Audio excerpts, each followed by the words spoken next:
It's good to be home.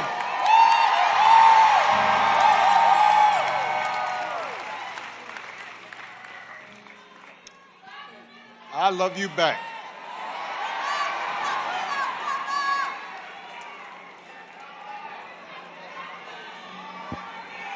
The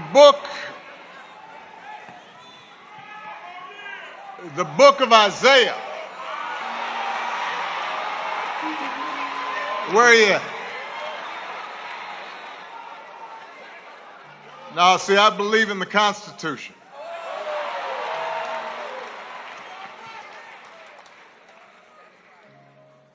The book of Isaiah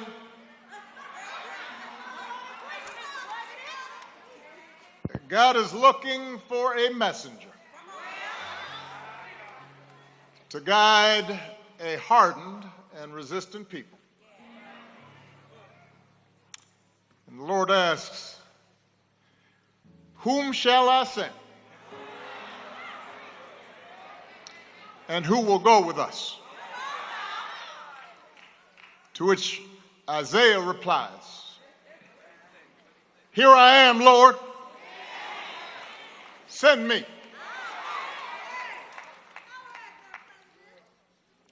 To Mother Jackson and the Jackson family,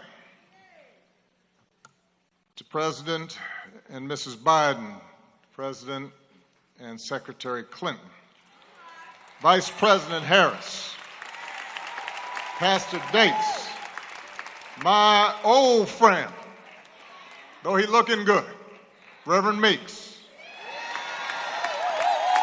Reverend Jenkins. It is an honor to join you today to celebrate the Reverend Jesse Lewis Jackson, a man who, when the poor and the dispossessed needed a champion, and a country needed healing, stepped forward again and again and again and said, send me. A quiet moment in a crowded room, a simple question drawn from ancient scripture, and suddenly the story of a lifetime begins to unfold. Speaking about a towering figure in American civil rights history, Barack Obama reached back to the book of Isaiah and quoted a passage that has echoed through centuries of faith and leadership. Whom shall I send? In the scripture, the prophet answers with a declaration of readiness. Here I am, Lord. Send me. For Obama, that moment captured the essence of the life of Jesse Jackson. Again and again, when the moment demanded courage, when injustice demanded confrontation, Jackson stepped forward.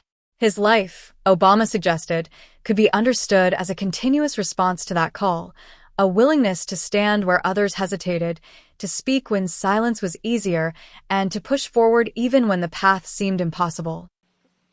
Reverend Jackson's immense gifts were apparent at an early age, even if his circumstances conspired to try to hold him back.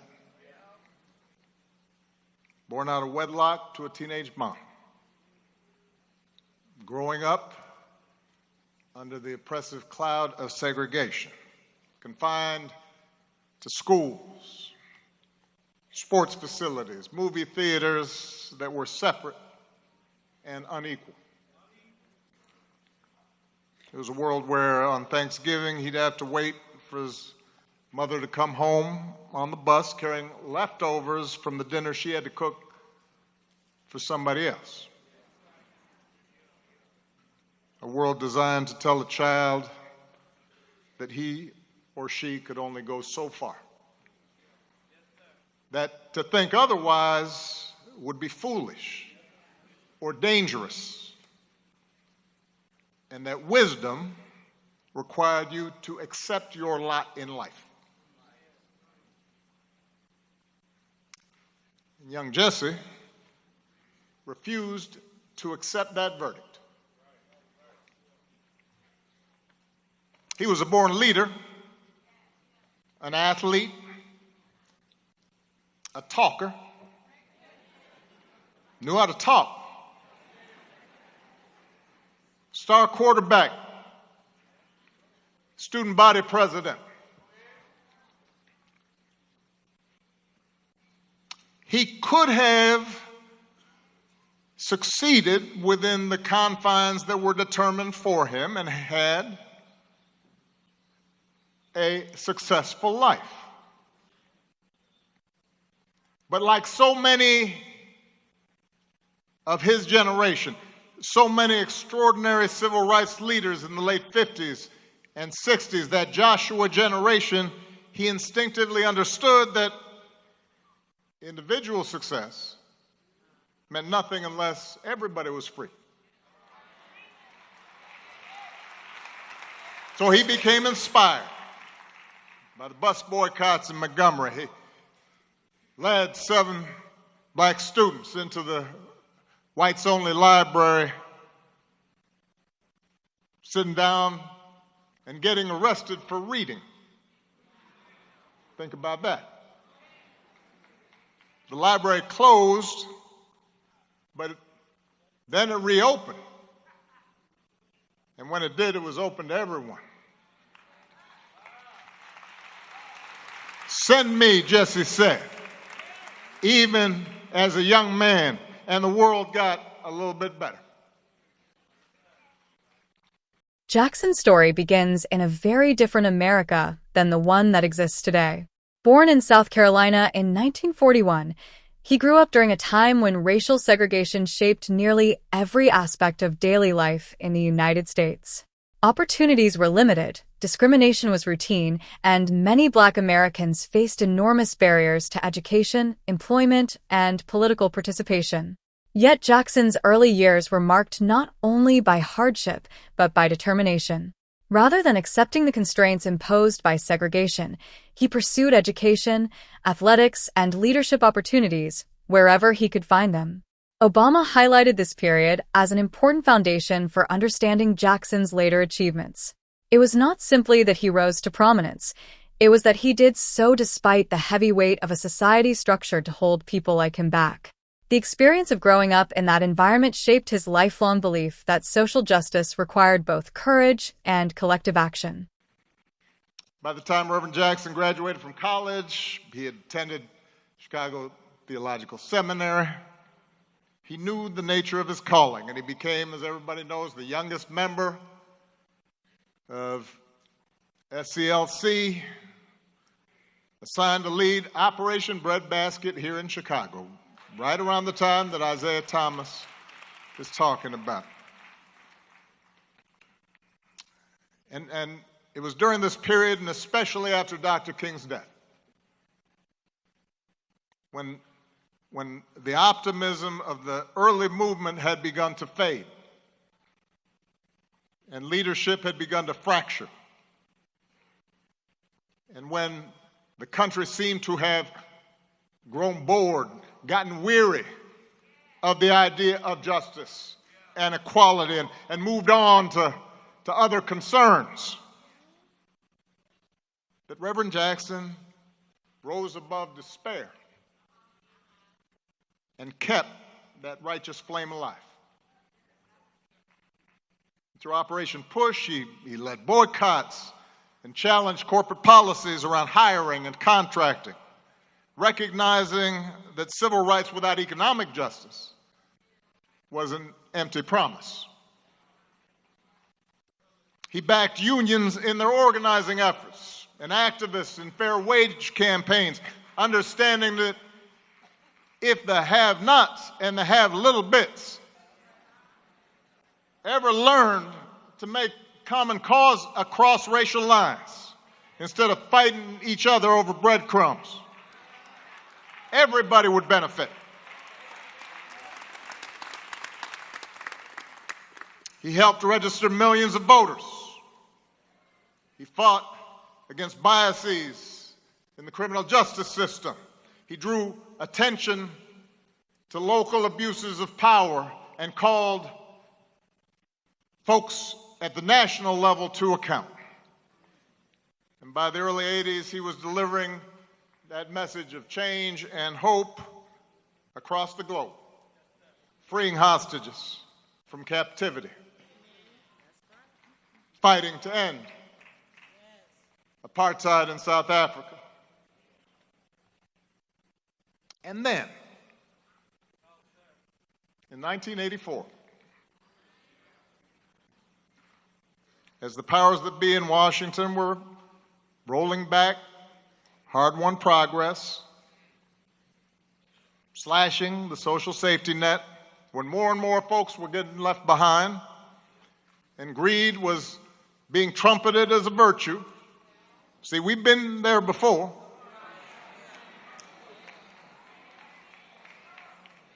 He stepped forward once again and said, "Send me." As Jackson entered adulthood, the United States was undergoing one of the most transformative social movements in its history. The civil rights movement was gaining momentum, fueled by grassroots activism and landmark events that challenged segregation across the country. One of the defining moments that inspired many young activists was the Montgomery bus boycott of 1955, which demonstrated the power of organized, nonviolent protest. For Jackson, events like this revealed the possibility of change. Eventually, he joined a movement led by Martin Luther King Jr. through the Southern Christian Leadership Conference.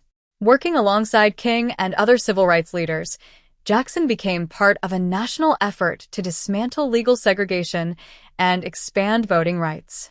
Obama described this period as a turning point in Jackson's life, when the young activist moved from observing the struggle for justice to becoming one of its most visible participants. Through marches, speeches, and organizing campaigns, Jackson developed the skills and reputation that would later define his career.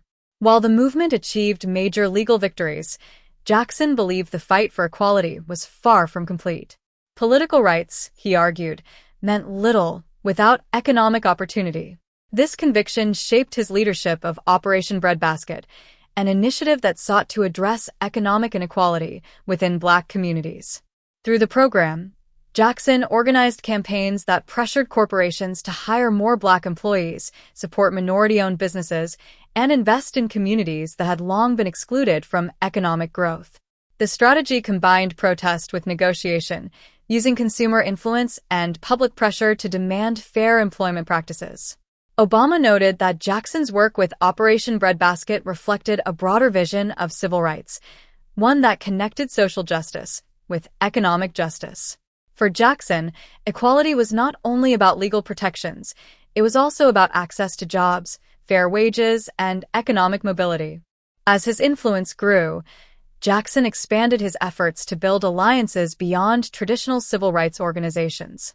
He believed that meaningful social change required cooperation across many different groups.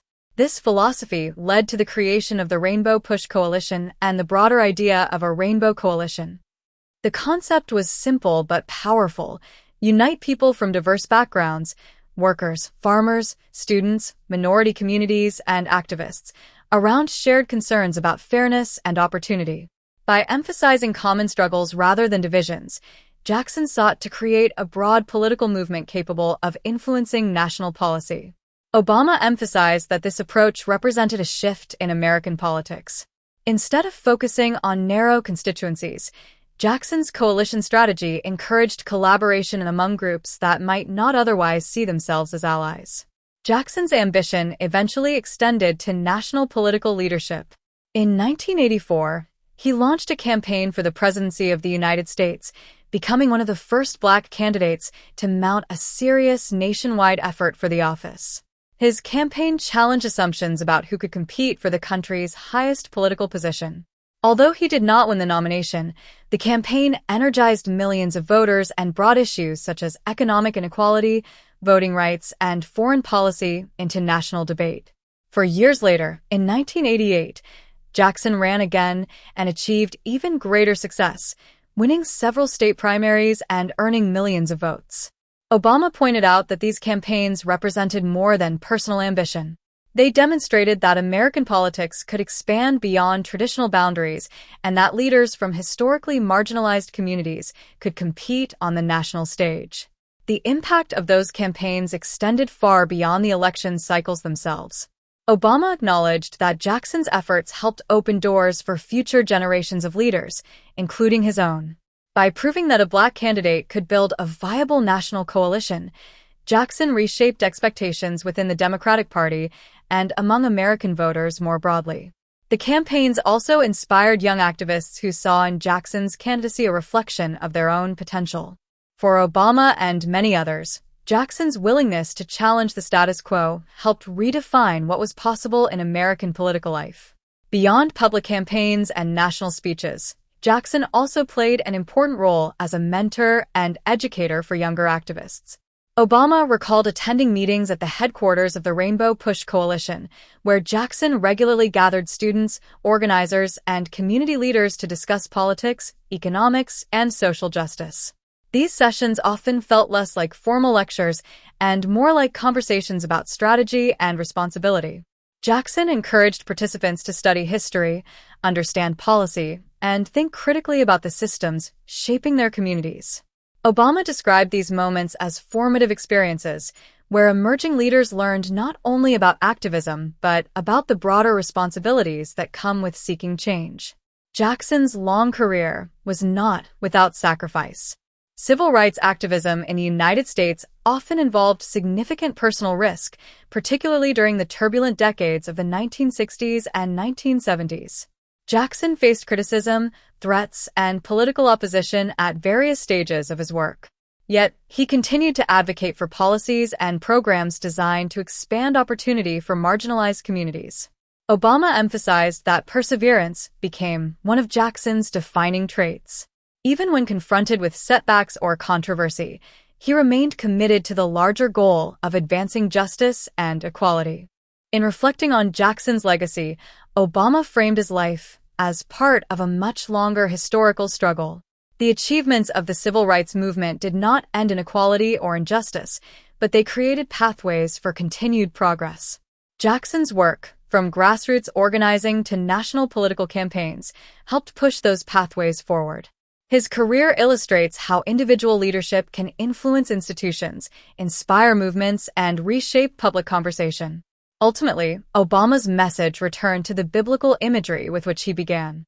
The story of Jesse Jackson, he suggested, is not only about past victories, but about an ongoing responsibility. Each generation faces its own challenges, its own questions about fairness, democracy, and human dignity. The example set by Jackson, stepping forward when a moment demands it, serves as a reminder that progress often depends on individuals who are willing to answer that call. His life demonstrates that courage and persistence can transform both communities and political systems. The legacy of Jesse Jackson therefore extends beyond any single speech, campaign, or organization. It lives in the broader movement for equality that continues to evolve in the United States and around the world. And as Obama concluded, the true measure of that legacy will be seen in how future generations respond when they hear the same question that echoed through the book of Isaiah centuries ago: who will stand up for justice now? If you want more thoughtful reports exploring influential figures and the stories behind historic moments, consider subscribing so you don't miss future uploads.